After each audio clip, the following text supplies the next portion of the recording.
Would you characterize the state of the housing market, and have we seen the worst in terms of debt and default amongst the property developers?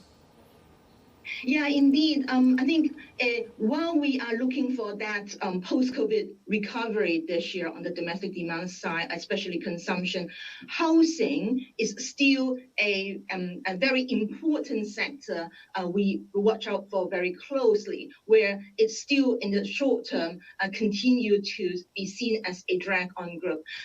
The way we see the housing market developing is that, especially as of November last year, we saw pretty meaningful pivot of housing policy from one that had been on a significant tightening bias to a broad-based easing support. So overall, it is not that the government wants to trigger another round of sharp rally in the housing market, but they have come to be aware that further downward momentum and downward spiral on the housing market could pose meaningful risk in terms of systemic risk to the overall economy, in terms of potential balance sheet recession risk spilling out from the housing market to the broader economy. That's why in the past couple of months, we have seen housing policy on a broad-based easing bias. So what does that mean for us? In the short term, we do expect housing market prices have bottomed out, stabilized.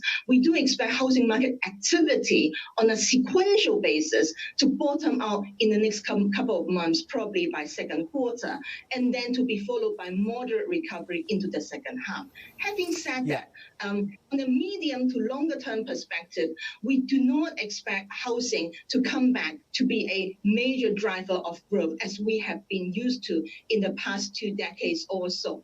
But rather, we are looking for some stabilization in the housing market, whereas downward pressure still comes from aging population, a slowing pace of urbanization, high level of household leverage, and so on and so forth on the housing market. Hi, I'm Emily Tan, and thanks for watching CNBC. You can check out more of our videos by clicking on the boxes on the screen, and don't forget to subscribe to the channel for more. Thanks for watching.